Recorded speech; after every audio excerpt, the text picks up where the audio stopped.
दोस्तों, उत्तर प्रदेश के बरेली डिस्ट्रिक्ट में एक छोटा सा गांव होता है। वहां एक मुखिया जी होते हैं।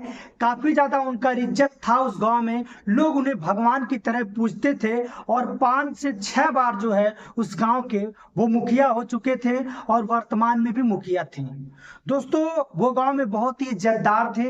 वो हर लोगों की मदद करते थे, हर लोगों की सहारा बनते थे और मुखिया जी को बहुत ही प्यार करते थे। वहां के लोग, सारे गांव वाले मुखिया जी को बहुत ही प्यार करते थे। दोस्तों, मुखिया जी भी बहुत ही बढ़िया थे। लेकिन दोस्तों, इसमें क्या होता है, मुखिया जी को लड़कियों की आदत हो जाती है। दोस्तों, किस तरह मुखिया जी को आदत होती है, इस कहानी को सुनाने से पहले बस आपसे वही रिक्वेस्ट है, चैनल को सब्सक्राइब कर दीजिए, वीडियो को लाइक कर दीजिए, क्योंकि इससे क्या होता है, हमारा हौसला जो है बढ़ता रहता है।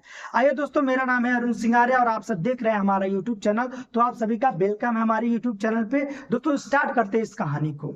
दोस्तों, एक मुखिया जी होते हैं जिनका नाम प्रताप सिंह होता है और बहुत ही इज्जतदार वो होते हैं, क्योंकि वो अपने गांव में बहुत ही नामवर इंसान थे। दोस्तों, मुखिया जी के गांव से कुछ ही दूर पे उनका जो है एक फार्म हाउस था, जहां वो अन्य लोगों से बातचीत करा करते थे और पार्टियां वगैरह जो भी करना रहता था, जैसे किसी चीज की मीटिंग करना होता था तो अपने फार्म हाउस पे ही जाते।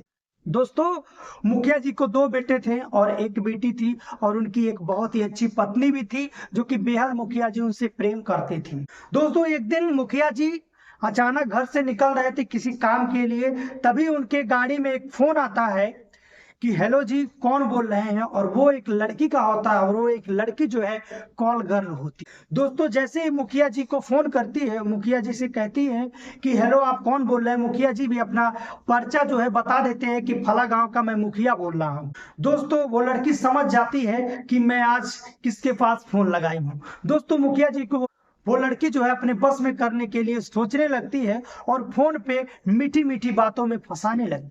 दोस्तों, मुखिया जी फंसते ही जा रहे थे और मुखिया जी को कहती है कि मुखिया जी, थोड़ा अपना व्हाट्सएप नंबर से वीडियो कॉल करिए ना, थोड़ा आपसे वीडियो कॉल पे बातें करने का बहुत मन कर। मुखिया जी भी जब इतनी बात सोचते हैं, जब इतनी बात सुनते हैं, तो वो भी गदगद हो जाते हैं और व्हाट्सएप द्वारा वो कॉल कर देते हैं। दोस्तों, जैसे ही लड़की वीडियो कॉल करती है तो वो अर्धनग्न अवस्था में होती है और मुखिया जी भी देखकर खूब ज्यादा मजे लेते हैं और मौज मस्ती करने लगते हैं।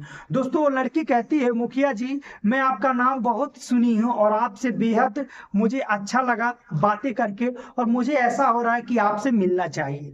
मुखिया जी भी कह देते हैं कि कोई बात नहीं, चलो ठीक है, कब मिलते हैं, तुम डेट बताओ। वो कहती है कि आपकी जब मर्जी तब आप कह सकते हैं, मैं हमेशा के लिए फ्री हूँ। दोस्तों, मुखिया जी कहते हैं ठीक है, फिर कल शाम को 7 बजे मेरा एक फार्म हाउस है, वो फार्म हाउस का एड्रेस जो है मुखिया जी उस लड़की को दे देते हैं। और वो लड़की कहती है ठीक है मुखिया जी, कोई बात नहीं, ये मेरा पर्सनल नंबर है, कभी भी आप कॉल कर लीजिए। दोस्तों, मुखिया जी बहुत खुश होते हैं। अब मुखिया जी जो है उस लड़की के चाल में फंस चुके थे। दोस्तों, शाम को मुखिया जी अपने घर से खाना वाना खा के सवेरे ही करीबन 8 बजे निकल देते हैं अपने फार्म हाउस पे। तो उनकी पत्नी पूछती हैं, आज आप फार्म हाउस पे क्यों जा रहे हैं। वो कहते हैं कुछ नहीं, बस कुछ मीटिंग है जिसको हमें अटेंड करना है, करीबन 2 घंटे लगेंगे, 10 बजे तक मैं घर आ जाऊंगा, इसलिए मैं सवेरे खाना पीना खाकर जा रहा हूँ। दोस्तों, अपने फार्म हाउस पे मुखिया जी चले जाते हैं। वहां उनका एक नौकर होता है जो उस फार्म हाउस का देख रेख कर रहा होता है। उस नौकर को समझा देते हैं, एक लड़की आएगी, उसे अंदर आने देना और ध्यान रखना गेट पे कोई भी ना आए, अगर आए तो पहले मेरे पास कॉल करना, मेरे से परमिशन लेना, तभी उसको गेट के अंदर आने देना, अन्यथा आने मत देना। वो नौकर कहता है ठीक है साहब, कोई बात नहीं। दोस्तों, मुखिया जी जाते हैं अंदर और उसके बाद दारू वगैरह बिस्की वगैरह का मजे लेते हैं। उतने में ही वो लड़की आ जाती है और नौकर जो उस लड़की को जाने देता है। दोस्तों, वो लड़की आते ही मुखिया जी अपना दरवाजा जो है बंद कर लेते हैं। उसके बाद उस लड़की से अच्छे से मीटिंग करते हैं। आप लोग समझदार होंगे, समझ ही गए होंगे। दोस्तों, खूब ज्यादा मजे उस लड़की के साथ लेते हैं और वो लड़की भी खूब ज्यादा मजे लेती है। उसके बाद क्या होता है, वो लड़की जो है मुखिया जी से मांग करने लगती है पैसे की। मुखिया जी भी दारू की नशे में 20,000 रुपए की जो उनके पास चेक होता है वो दे देते हैं उस लड़की को और वो लड़की लेकर चली जाती है। दोस्तों, मुखिया जी रात भर वहीं सोए रहते हैं। उनकी पत्नी जो है वेट कर रही होती है, लेकिन मुखिया जी नहीं आते हैं। दोस्तों सुबह जैसे कि तैसे मुखिया जी की नींद टूटती है, नशा टूटता है, तो मुखिया जी अपना निकल लेते अपने घर के लिए। उनकी पत्नी पूछती है इतनी रात हो गई थी, आप कहाँ थे? वो बोले कि ढेर रात हो गया था मीटिंग करते करते, इसीलिए मैं सोचा कि रात को क्या आऊं, यहीं पर सो जाता हूं। वैसे तो नौकर हमारा है ख्याल रखने के लिए, कोई दिक्कत हुई नहीं। दोस्तों अब मुखिया जी जो है ये बात बोल देते हैं और उनकी पत्नी को विश्वास हो जाता है कि चलो कोई बात नहीं, हुआ होगा मीटिंग वगैरह, लेट हो गया होगा। दोस्तों मुखिया जी अब उस लड़की से हर रोज बातें करने लगते हैं और अलग अलग लड़कियों की डिमांड करने लगते हैं उस लड़की से। वो लड़की भी कहती है हमारे पास काफी ज्यादा लड़कियां हैं, अगर आपको अलग अलग चाहिए तो अलग अलग आप पे भेजा करेंगे। दोस्तों मुखिया जी को लड़कियों की लत लग चुकी थी। दोस्तों हर रोज नई नई लड़कियों को मुखिया जी 8 बजे बुलाते थे और वही बात कहते थे अपनी पत्नी को कि मैं मीटिंग करने जा रहा हूं, 2 घंटे बाद आऊंगा। किसी दिन आते थे और किसी दिन ना भी आते थे, वही सो जाते थे। दोस्तों 1 महीना 2 महीना करीबन 3 महीना जब बीत जाता है तो मुखिया जी की पत्नी को शक होने लगता है आखिर ऐसी कौन सी मीटिंग चल रही है जो ये लेट आते हैं और कभी कभी तो आते ही नहीं। दोस्तों मुखिया जी की पत्नी मुखिया जी से पूछती है आखिर आप एक बात बताइए, आज 3 से 4 महीना हो गया, आपका हर रोज यही काम है, आप जाते हैं कभी आते हैं कभी नहीं आते हैं, आखिर सच्चाई क्या है वो हमें आप बताइए। मुखिया जी जोर से कहते हैं तुमसे इससे क्या मतलब है, घर का काम काज देखो, तुम बाहर की बातों को ध्यान मत दो, क्योंकि तुमसे क्या मतलब है। दोस्तों वो कहती क्यों नहीं मतलब है, कहीं आपको कुछ हो जाए तो इसका जिम्मेदार कौन होगा, आखिर हर रात को 8 बजे आप यहाँ से चले जाते हैं और कभी आते हैं कभी नहीं आते हैं, आखिर इसका ध्यान कौन रखेगा। वो कहते हैं कि ऐसी ही मीटिंग हो रही गांव के विकास के लिए, कुछ हम लोग सिस्टम बना रहे हैं, कुछ मीटिंग कर रहे हैं, बड़े बड़े साहब जो अलग अलग दिन आते रहते हैं, यही सब हो रहा है, तुम्हें इससे क्या मतलब है। दोस्तों वो कहती है ठीक है कोई बात नहीं, जाइए। मुखिया जी उस दिन भी चले जाते हैं अन्य लड़कियों से मिलने के लिए। उसके बाद जो उनकी पत्नी होती है उसको ज्यादा टेंशन हो जाता है। दोस्तों अगले दिन सुबह होता है, जो नौकर वहां पर रहता है कुछ सामान वगैरह लेने के लिए मुखिया जी के घर आता है, तो मुखिया जी की पत्नी उस नौकर से पूछती है एक बात मैं आप तुमसे पूछूं, क्या तुम बताओगे। वो नौकर कहता है कोई बात नहीं, पूछिए क्या बात है मालकिन।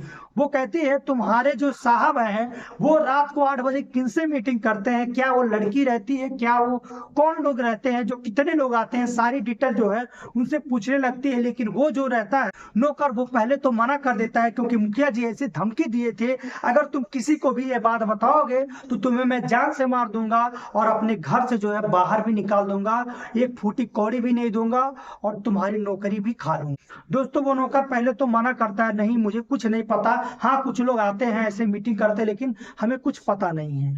दोस्तों वो कहती है मुखिया जी की पत्नी देखो तुम डरो मत, मुझे सारी बातें बताओ, तुम्हें कुछ नहीं होगा, तुम बताओ। दोस्तों मुखिया जी के पत्नी के बार बार कहने पे नौकर सारी बातें बताने लगता है। कहता है कि आजकल साहब को ढेर ही लत दारू शराब की हो गई है, पहले तो कभी कभार मार लेते थे लेकिन आजकल वो शराब के साथ साथ अय्याशी भी हो चुके हैं। हर रोज नई नई लड़कियों के साथ उनका मीटिंग होता है, पता नहीं वो क्या करते हैं क्या नहीं करते हैं। मालकिन सच बताऊं तो मेरे दिल में क्या दर्द होता है मैं आपसे क्या बताऊं, बहुत ही बुरा लगता है यह सब सुनकर, लेकिन मैं करूं तो क्या करूं।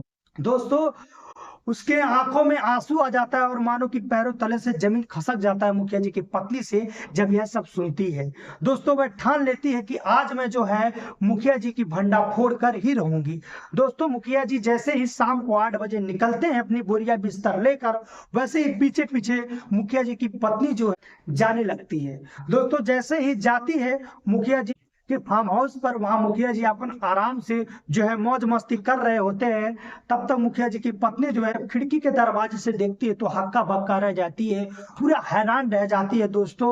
और उनकी उसके आंखों से जो है अचानक में ही आंसू टपकने लगते हैं। दोस्तों दरवाजा पीटने लगते हैं, पीटने के बाद मुखिया जी दरवाजा खोलते हैं, खोलने के बाद वह धीरे से जब देखती है उनकी पत्नी तो सीधे बोल देती है कि क्या आपको शर्म नहीं आती, आप ऐसा काम कर रहे हो, आपके 2 बेटे होने की वजह से जवान जवान बेटे हैं और आपको इतनी भी शर्म नहीं आ रही है, इस लायक आप हो गए हैं एक।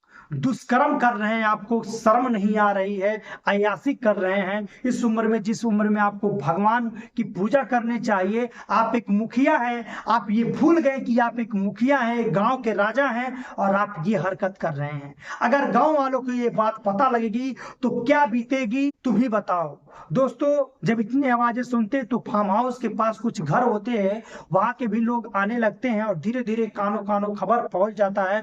पूरे गांव वालों भी ये बात जान जाते हैं और मुखिया जी से घृणा करने लगते हैं। अचानक में वही होता है जिसका डर था। दोस्तों, पुलिस में ये जो है बात जो है फैल जाते हैं, और पुलिस वाले आते हैं और मुखिया जी को लेकर चले जाते हैं, और मुखिया जी को करीबन 2 या 3 साल की जो है जेल होती है, और उस लड़की को भी जेल होती है, जो लड़की वहां पर प्रेग्नेंट टाइम रहती है, और उसके साथी को भी जेल होती है। अब तक मुखिया जी जो है उन लड़कियों के पीछे लगभग 40 से 50 लाख रुपए जो है नष्ट कर दिए। दोस्तों, अब जो है फिर से चुनाव होता है, और मुखिया जी की पत्नी मुखिया बनती हैं, और गांव वाले फिर से खुशहाल रहने लगते हैं। दोस्तों, कहा जाता है कि किसी भी चीज को एक बार करने से जरूर सोचना चाहिए।